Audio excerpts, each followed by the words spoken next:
on the streets, and there weren't many blacks around, so there was a lot of prejudice. But I'm used to the prejudice, so it didn't really I didn't take much notice. I just give the appropriate response to how I feel at the time. And how did that prejudice manifest itself? Well, people like they would ignore me, or I'll give you an instance. I was walking from it wasn't 10 yet. I finished work at Southlands, and I got the hospital bus to Worthing Hospital. So I walked down to Safeways at the time, where Waitrose is. On my way home, a few yards up the road, there were two young girls. It was summertime, so it was still light. Two young girls walking towards town. And as they approached me, and they were smiling, so I smile at people. I know. So I said, hello. I said, hello. And one of them said, where are you from? And they said, get back to your effing country, your effing wog. So that really upset me, unnerved me. And for a while, I wouldn't go out in the evening on my own. And all the more shocking for it coming from young people. Yeah, they were so pleasant to start with. Hello. You know, anyway. Has that improved? Is it less? Yes, I think now? so. Yes. I haven't noticed much of it. Or I go to the shops before, but now I suppose I'm used to and most people, the shops I go, the regular, they know me. So that hello Ellie. So everywhere I go with my friends now, and people talk and they say, how do you know all these people? Because I'm sort of, I talk to strangers, and some of my friends have said, do you know that? I've said, no, I just talk to people. And when you moved here, were there still, I believe there was a shop at that end of Upper High Street, near to where the Hollies is. Was that shop there when you came? No, it was a shop. The butchers were down by the funeral parlor there. The butchers was there, wasn't it? Yeah. And did you use those shops when they were here? No, I didn't use I didn't go to butchers. I just go to the supermarket. And there was no shops there at the end there. I can't recall there was a shop there. Wasn't there? No. And have you always found where you live friendly? Have you always got on with the neighbours? Yes, yeah, always. Because June hasn't moved since she's been here, but on my other side there were lots of neighbours keep moving, and I was friendly with them. And the one downstairs, because I'm upstairs. Yeah. Yeah, we've always been friendly. And I always say hello to people I meet and strangers. And even people who I see, especially I'm walking through the park to go to church, and I meet people in the morning walking their dogs, and I would say hello and smile, and if sometimes they don't respond, so on my way going I would say God bless you. But if they will talk, and now they meet me, and before I say hello, they will say hello. Yeah. So if anything, it's got more friendly rather than less friendly around here. Yes. And even if I still, now and again, I do get some, they still show some prejudice, but I just ignored it. I don't take any notice. Yeah, I as far as the prejudice is concerned, I just, like I said, I grew up with it, so I'm used to it. So, for instance, once a patient said to me, "You're black," and I said, "No." Am I? I think what was shocking about your story was that they were young, because often older people, they're set in their ways and their prejudices, and it's much harder to change older people. But I think when younger people... I've had the older one that once said, "Get your black hand off me," and stuff like that, but,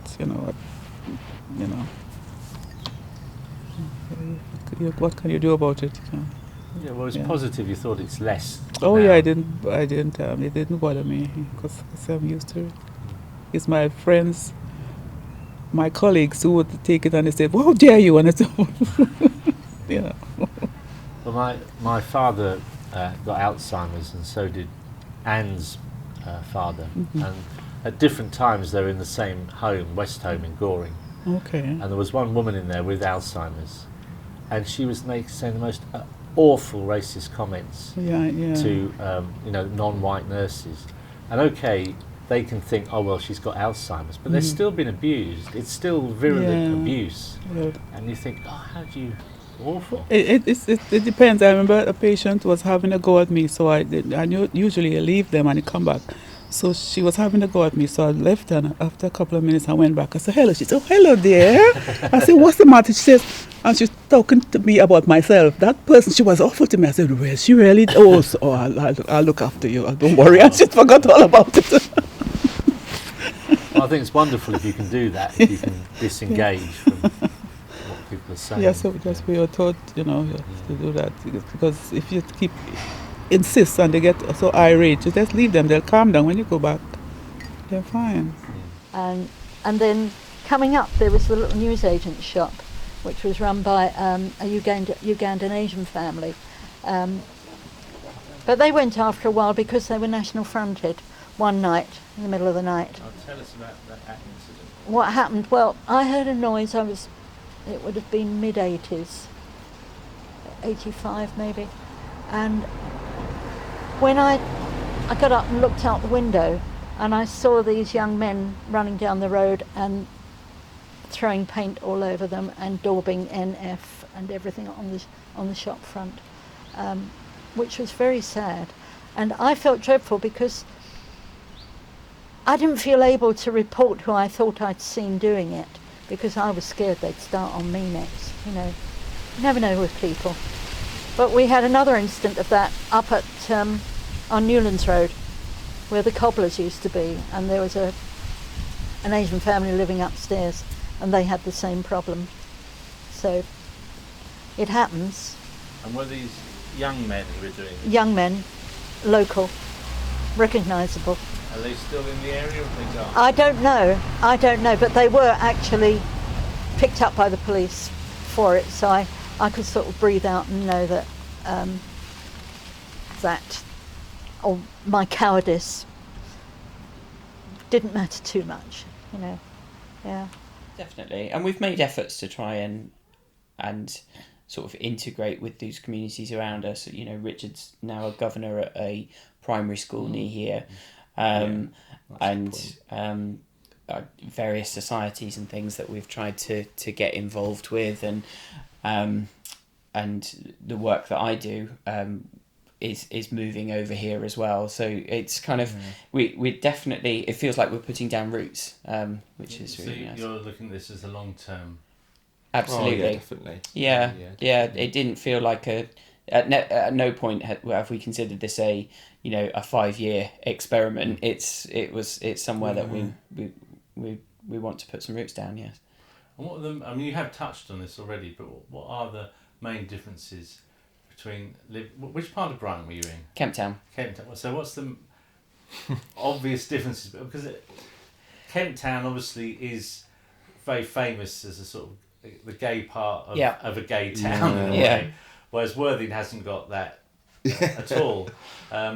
So I just wondered how, really what you're saying is it sounded like you were very welcome, but we were, and it's funny. I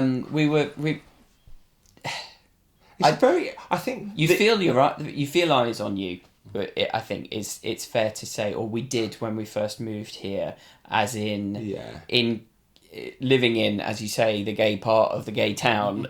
You are nothing special. You are absolutely the same as all of your neighbours and everything else.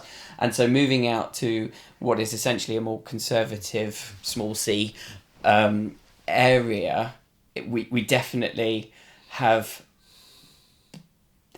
I don't want to use the word novelty, but it's noticed in a way that it wasn't where we were before. So I think one of the neighbours said to you when we first moved in, oh, wonderful, a gay couple, that's just what this street needs. So Worthing does feel a little like that, as in there's two layers of population living with each other, side by side with each other, but potentially not interacting a huge amount. Yeah, and that's probably part of it, isn't it? Yeah. Those sorts of spaces. Yeah. But from what you're saying, there's nothing that's happened that's ever caused you to regret moving here. No, I don't think so. I mean, we've definitely had gay boys shouted at us once. We did, yeah. But to be fair, we've had that in Brighton as well. Which wasn't particularly nice, and that was quite soon after we moved here, and that was quite irritating.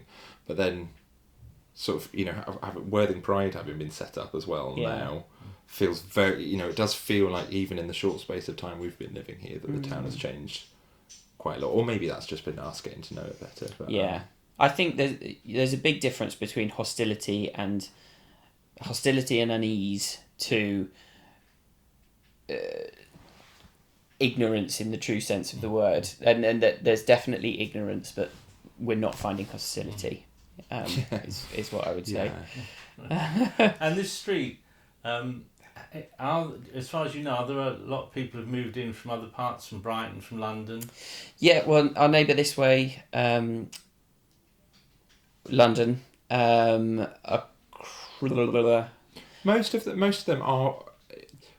There's a couple Probably just not down from Worthing originally, but have been here for a really long time. Yeah. And then, of course, a few of the houses are flats which have quite a high turnover, so I don't know about those. But I mean, atmosphere-wise, I preferred Kemp Down to Hove because it felt more kind of villagey. And then moving here, we were a bit nervous in terms of being a gay family in a smaller town, and would that kind of cause any difficulty for us or for the boys? But it hasn't caused any kind of raised eyebrows from anyone at all. That's very good. And the community here is more community than I've felt from anywhere we've lived, I would say. So when you said you weren't sure how you'd fit in when you moved over, so was that a pleasant surprise then? Yeah, absolutely. I mean, I think with the work that I do at the hospital on the children's ward, sometimes I see, I would say the more deprived areas of Worthing overrepresented in the people that I treat there. And I didn't really, I knew that the houses and everything were nice here, but I had no idea what it would actually be like living here. And it was very pleasantly surprising that everyone was just really, really nice. I thought it was going to be exactly like Eastbourne, and my only experience of Eastbourne was when I was 20, and my first partner was going to uni there. I'd spend most weekends there, and I always thought those were the sort of seaside towns the moment you left Brighton and Hove. I also feel like we were really cliched in presuming that Brighton and Hove was going to be the be-all and end-all. It was just unfriendly, I would say. And actually it was really unfriendly. Brighton and Hove was just really unfriendly. Especially moving from the southwest, I think I expected people to still say hi. And they Nobody don't. does. Nobody does at all. And do you think that's because there's a high turnover of people over there, or are they just up themselves, or what is it? I've got no idea. I don't know. It's a bit more like London.